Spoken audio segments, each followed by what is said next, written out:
Hello viewers, this is Mr. Banda, Mathematics Made Easy. So today we have a very interesting question. The question is coming from Additional Mathematics, ECZ syllabus. And this question is requesting us to express 5 sine x plus 12 cosine x in the form r sine x plus alpha, where r must be greater than 0 and alpha must be in the range from 0 degrees to 90 degrees. This is basically the first quadrant of the 4 quadrants that we have. That's where alpha must lie. Having expressed this in that form, we are further requested to find the maximum value of r sine x plus alpha. Now, this is quite a very interesting question, though a good number of my students find it quite challenging, and I thought of making a tutorial video with regards to this question, and I believe you are going to enjoy how the question is tackled. So, what we do in the first place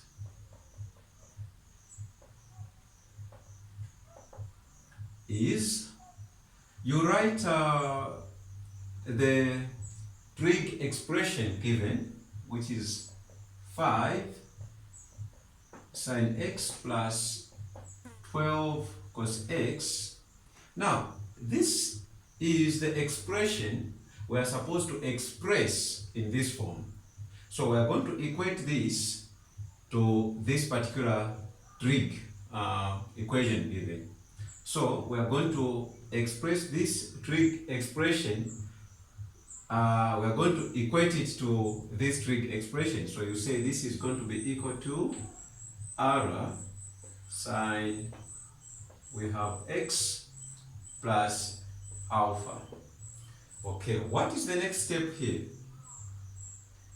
We know the additional formula for sine. Okay, when you are talking about the identities. So we know the additional formula for sine, and that's the simple concept we are going to apply here. Now, what we have here is we are saying 5 sine x plus 12 cosine x. This is going to be equal to r in the brackets.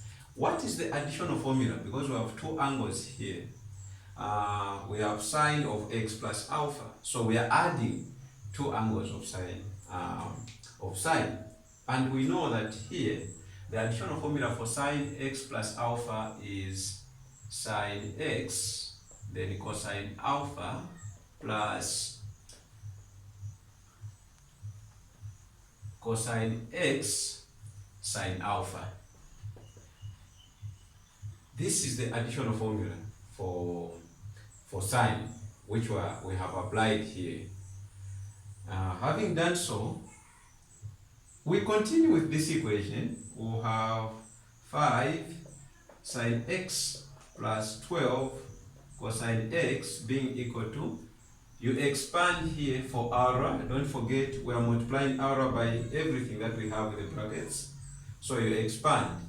This is going to give us r sine x cosine alpha plus r cosine x sine alpha. So this has come as a result of expansion we have done here. Okay, so we continue. We have 5 sine x plus 12 cosine x being equal to, alright, let us express this as a component of sine x. We are able to see that here we have 5 as a component of sine x, and here we have 12 as a component of cos x. So we are equally going to express this expression on our right hand side in terms of sine x and cosine x. That's the next step to take. So this can be written as r cosine alpha, then you have this sine x.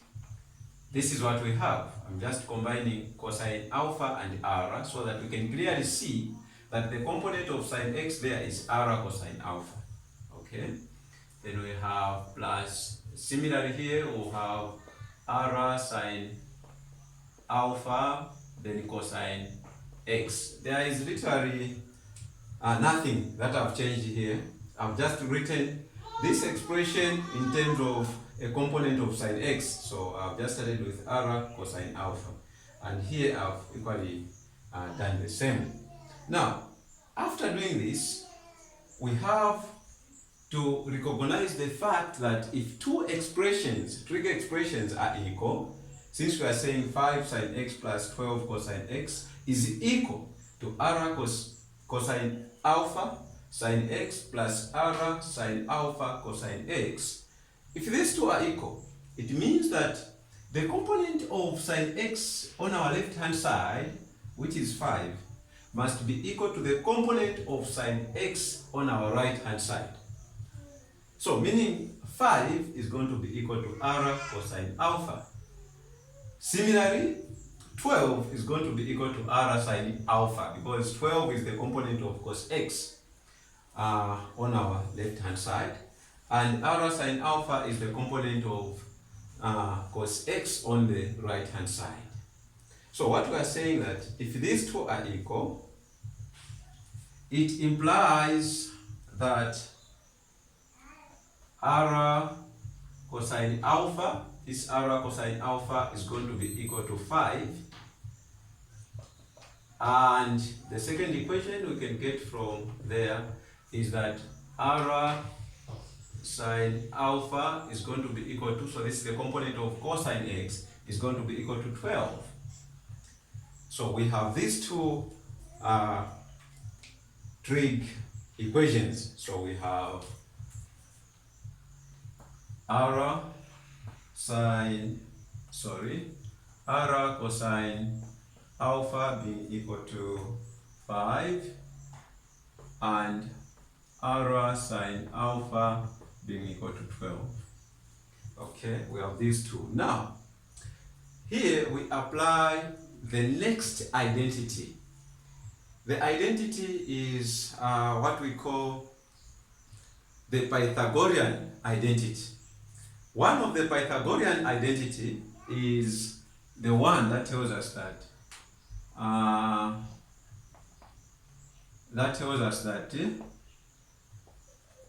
cos x squared, or cos squared x plus sine squared x must give us a 1, isn't it? This is an identity we're going to use at some point. So let us do this. Let us square r cosine alpha and r sine alpha and equate that to 5 squared plus 12 squared, because r cosine alpha is 5. So what I'm saying here is r cosine alpha squared plus r sine alpha squared, this must give us the same value as 5 squared plus 4 squared. The reason is simple here. The reason is that r cosine alpha we are saying is 5, and r sine alpha we are saying that it is 12. So when you square r cosine alpha and r sine alpha, when you square and add to that, you must get the same value you are going to get when you square 5 and add to 12 squared. So this is what we have. Now, what is this? This is r squared cosine squared alpha plus r squared sine squared alpha, giving us, this is 25 plus 144. Okay. What is our goal here? Our goal is to solve for r and later on find the value of alpha. That's what we want to do. So that in this equation, where we are told to express this in this form, we'll be able to put the value of r there and the value of alpha there. Then we are done. That's our assignment here. So here you can factorize. R squared is common. So we will have r squared, then cosine squared alpha plus sine squared of alpha, giving us 169. So the answer there is we have r squared outside because we have factorized it. It's common. It's here and there. So this is giving us 25 plus 144, which will give us 169.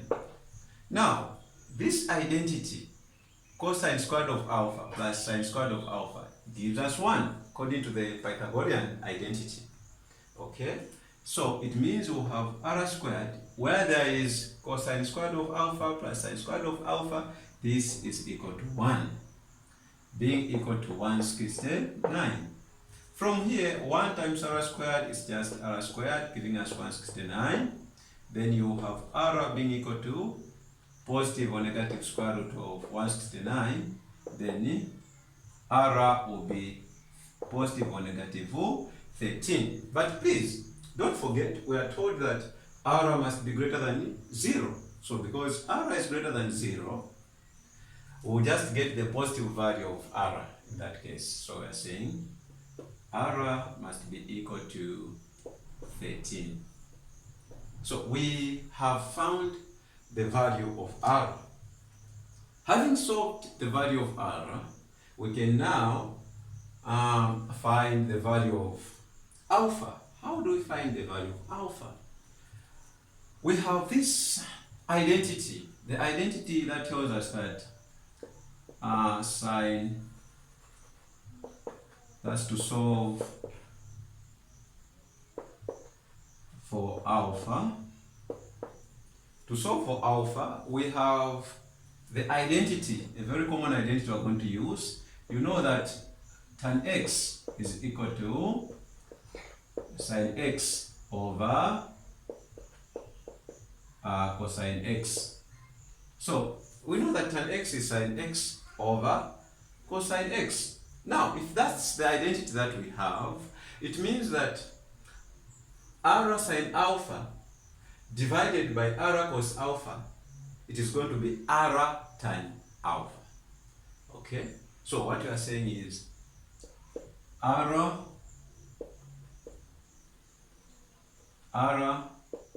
sine alpha, okay, over r cosine alpha. You know that r is common, so you can divide r by r. You just have sine alpha over cosine alpha.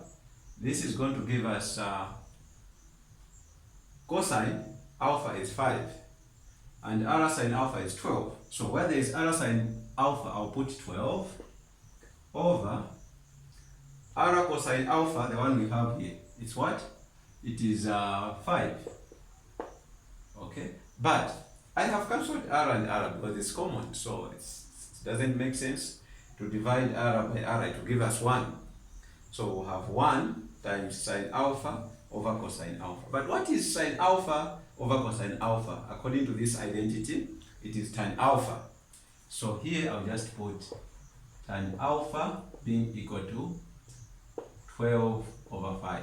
So for you to get alpha, you say alpha is equal to tan inverse of 12 over 5, which will be equal to, what you get when you press tan inverse of 12 over 5 on your calculator.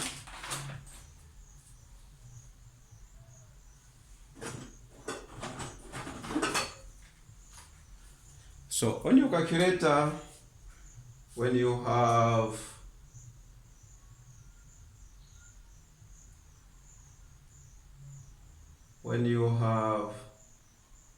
tan inverse of 12 over 5, it will give you 67.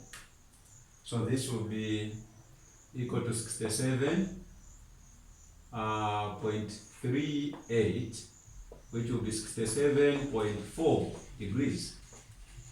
So alpha is 67.4 degrees. Therefore,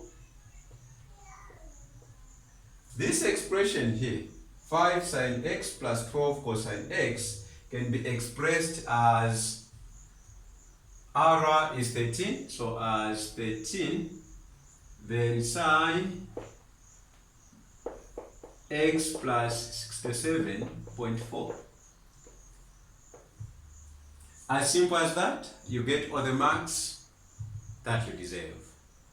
Thank you so much. I hope you are going to find this video helpful.